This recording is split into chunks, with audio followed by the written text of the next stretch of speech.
नमस्कार, मैं हूं श्वेता झा और आप देख रहे हैं आज तक। इस वक्त की बड़ी खबर आपको बता दें, लोक जनशक्ति पार्टी यानी कि एलजेपी में छिड़ी विरासत की जंग और तेज हो गई है। चिराग पासवान के चाचा पशुपति पारस को पार्टी का संसदीय दल का नेता चुने जाने के खिलाफ चिराग पासवान ने लोकसभा अध्यक्ष से गुहार लगाई है। पार्टी में हुए तख्ता पलट के बाद पशुपति पारस ने पार्टी की कमान अपने हाथों में ले ली थी।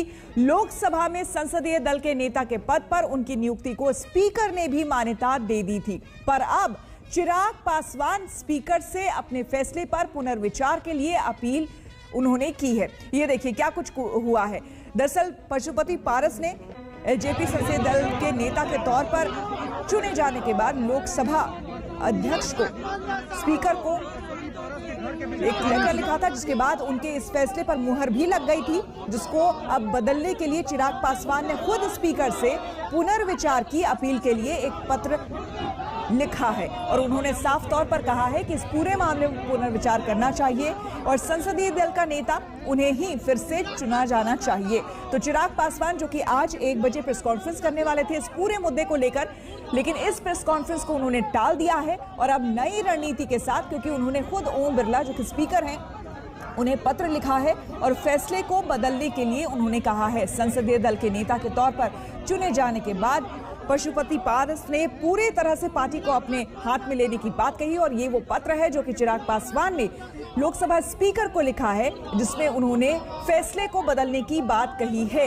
यानी कि संसदीय दल का नेता फिर से चिराग पासवान चुने जाएं और ये उसका मजमून है पत्र। श्री ओम बिरला जी, लोक जनशक्ति पार्टी के संविधान के अनुच्छेद 26 के मुताबिक लोकसभा में पार्टी का नेता कौन होगा, ये पार्टी का केंद्रीय संसदीय बोर्ड तय करता है। श्री पशुपति पारस को लोकसभा में पार्टी का नेता बनाया जाना इस नियम के खिलाफ है। ऐसा करने वाले सभी सदस्यों को एलजेपी की राष्ट्रीय कार्यकारिणी ने पार्टी से बाहर कर दिया है। इसलिए आपसे निवेदन है कि अपने फैसले पर पुनर्विचार करें और चिराग पासवान को लोकसभा में एलजेपी के संसदीय दल का नेता नियुक्त करें। तो दरअसल ये पत्र लिखा है चिराग पासवान ने। और हमारे दो संवाददाता हमारे साथ जुड़ गए हैं, हमारे साथ दिल्ली से जुड़ रहे हैं हिमांशु और साथ ही साथ माफ करिएगा हमारे साथ दिल्ली से हमारे संवाददाता जितेंद्र बहादुर सिंह जुड़ रहे हैं और रोहित सिंह पटना से जुड़ रहे हैं। जितेंद्र, आज की जो बैठक होने वाली थी वो कैंसिल हो गई है, रद्द हो गई है। अब एक पत्र सामने आया है लोकसभा स्पीकर को जो कि चिराग पासवान ने लिखा है, लेकिन इंतजार अभी करना होगा क्योंकि अभी काफी कुछ बदलाव, काफी कुछ गतिविधियां इस पूरे मामले में होने वाली है। बिल्कुल श्वेता, 1 बजे जो प्रेस कॉन्फ्रेंस होने वाली थी उसको यहाँ पर जानकारी दी गई है कि वो अभी प्रेस कॉन्फ्रेंस नहीं हो रही है, लेकिन इसी बीच में चिराग पासवान ने लोकसभा स्पीकर को एक चिट्ठी लिखी है और उस चिट्ठी में साफ तरीके से कहा गया है कि पशुपति पारस को जो लोकसभा का नेता बनाया गया था, स्पीकर की तरफ से भी मान्यता दी गई थी, उस मान्यता पर पुनर्विचार किया जाना चाहिए, क्योंकि इसमें 13 जून को लोकसभा स्पीकर की तरफ से कहा गया था कि पशुपति पारस ही लोकसभा के नेता एलजेपी की तरफ से होंगे। लेकिन आज जो चिट्ठी चिराग पासवान ने लिखा है और उनका ये कहना है, क्योंकि अभी भी वो अध्यक्ष पार्टी के वही हैं और इस वजह से उन्होंने चिट्ठी लिख करके लोकसभा स्पीकर से ये गुजारिश की है कि उनकी जो मान्यता संसदीय दल के नेता के तौर पर दी गई है उसको पुनर्विचार किया जाए और चिराग पासवान को ही संसदीय दल का नेता बने रहने दिया जाए। तो इस तरीके की गुजारिश की गई है। हालांकि अभी लोकसभा स्पीकर की तरफ से कोई इस पर जवाब नहीं आया है, उनकी तरफ से इंतजार किया जा रहा है कि क्या जवाब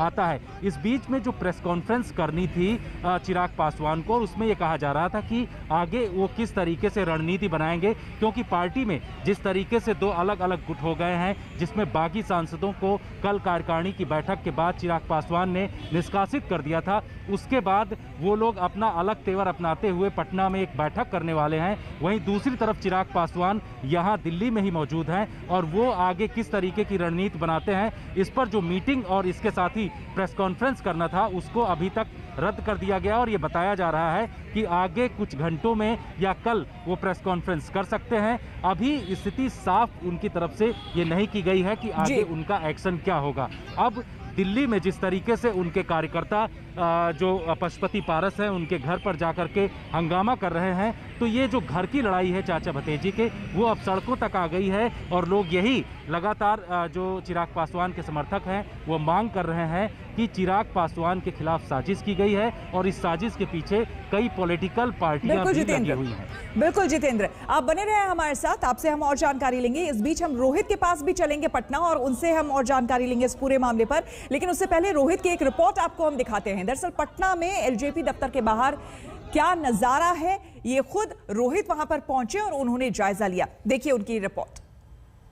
लोक जनशक्ति पार्टी में जो घमासान चल रहा है उसके बीच कल चिराग पासवान के समर्थकों ने जहां पटना में एलजेपी दफ्तर में घुसकर पशुपति पारस गुट के खिलाफ नारेबाजी की और उनके तस्वीरों पर कालिक भी पोत दी, वहीं आज जो है वो पशुपति पारस का गुट जो है वो यहाँ पर एलजेपी दफ्तर पर जो है वो हावी नज़र आ रहा है। आपको हम तस्वीरें दिखा रहे हैं एलजेपी दफ्तर के बाहर की, जहाँ देखिए इस तरीके के पोस्टर लगाए गए हैं जहाँ पर पशुपति पारस को जो है यहाँ पर बधाई दी जा रही है।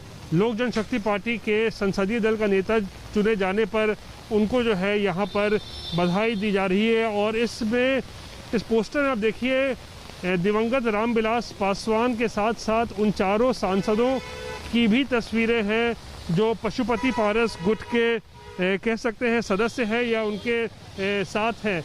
तो कल जहां इन्हीं सांसदों के चेहरे पर चिराग पासवान गुट के समर्थकों ने कालिक पोत दी थी, वहीं आज पशुपति पारस गुट के लोगों ने यहाँ पर ये बैनर और पोस्टर लगाए हैं जहाँ पर पशुपति पारस को बधाई दी जा रही है। तो कहीं ना कहीं जो चाचा भतीजे का ये झगड़ा चल रहा है वो थमने का नाम नहीं ले रहा है, लेकिन इन सब के बीच जो है वर्चस्व की लड़ाई भी जो है चाचा और भतीजे में साफ तौर पर नजर आ रही है। कैमरा पर्सन दीपक कुमार के साथ रोहित सिंह, पटना, आज तक।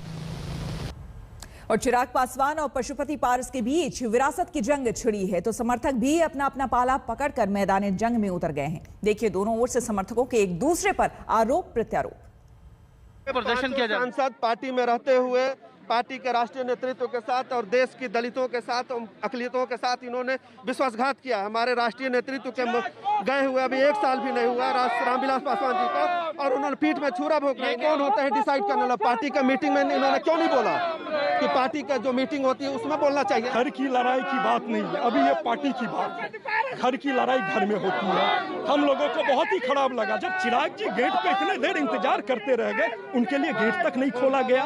क्या उनकी अहमियत आज के समय यही है जिन्होंने ये चाचा ने रखा? अभी पशुपति नाथ पारस जी को, प्रिंस जी को और 5 सांसद को बताना चाहते हैं कि पार्टी चिराग जी के साथ है, उनके साथ नहीं है, और हम कतई भी बर्दाश्त हम लोग नहीं करेंगे और इनके विरोध में पूरा भारत में इनका विरोध किया जाएगा। पासवान जी के पास जो काबिलियत है वो पशुपति कुमार पारस जी में नहीं है, और यही एक सूत्र में पार्टी को लेकर जा सकते हैं चिराग पासवान जी, क्योंकि ये मजे हुए नेता हैं और उनकी जो काबिलियत है सब कार्यकर्ता मानते हैं, और पारस जी के साथ अभी कोई नहीं है। आ रहे हैं हमारे संसदीय दल के नेता माननीय पशुपति कुमार पारस जी, उन्हीं के संसदीय दल के नेता बने हैं। ये लेकर के हम लोग स्वागत के लिए लगे हुए हैं। जब तक बड़े भैया जीवित रहे हमारे तीनों भाई में कभी कोई मतभेद न मनभेद हुआ न मतभेद हुआ। वो कह दिए वो लकीर हो गया, और मैं उनको वो हमारे परिवार में उनको हम लोग भगवान मानते थे। वो हम लोग के आदर्श थे। उनका सदैव ये रहता था कि समाज में जो दलित है, गरीब है, शोषित है, पीड़ित है, अति पिछड़ा है, ऊंची जाति के जो गरीब लोग हैं, जो सामाजिक दृष्टिकोण से कमज़ोर है, आर्थिक दृष्टिकोण से कमज़ोर है, शैक्षणिक दृष्टिकोण से कमज़ोर हैं, उनको निश्चित रूप से संरक्षण मिलना चाहिए। सीधी सी बात है, जो हुआ है ये तो मैं सीधे तौर पे मानता हूँ कि ये 5 सांसद की स्क्रिप्ट नहीं है, ये स्क्रिप्ट लिखी गई है एक अन्य मार्ग में। आशीर्वाद संभवतः दिल्ली से भी था, लेकिन ये लोग इस भूल में ना रहे। अभी 1 बरस भी नहीं हुआ है, रामविलास जी की पहली बरसी भी नहीं हुई। तो जो उनका समर्थक समूह है ना, उनके और सांसदों के चरित्र में अंतर है। वो अपनी भूमिका जानते हैं, सीधे पटना चलते हैं रोहित के पास। रोहित, जमीनी हकीकत आप बेहतर समझते हैं। पशुपति पारस जो भी कहें अपने भाई को लेकर, रामविलास पासवान को लेकर, लेकिन यहाँ इस वक्त वर्चस्व की लड़ाई जो चल रही है वो उन्होंने ही इसकी शुरुआत की है। ऐसे में जो वहां काडर है वो क्या कहता है, आगे उसको लेकर क्या कुछ हो सकता है, और साथ ही जो संविधान है उसके हिसाब से क्या कुछ हो सकता है, क्योंकि जो पार्टी के मुताबिक, जो कि चिराग पासवान ने भी अपनी चिट्ठी में ये बात कही है कि जो संसदीय दल का नेता जो है पार्टी अध्यक्ष ही तय कर सकता है या उसका चुनाव कर सकता है। ऐसे में आगे क्या होगा? ये देखिए जी, बिल्कुल जो जिस तरीके का संविधान है लोक जनशक्ति पार्टी का, उसके विरुद्ध जो है वो चीजें हो रही थी, ये बात बिल्कुल स्पष्ट नजर आती है फौरी तौर पर। लेकिन एक बात ये समझना बिल्कुल जरूरी है कि ये पार्टी जो है 21 साल पुरानी पार्टी है।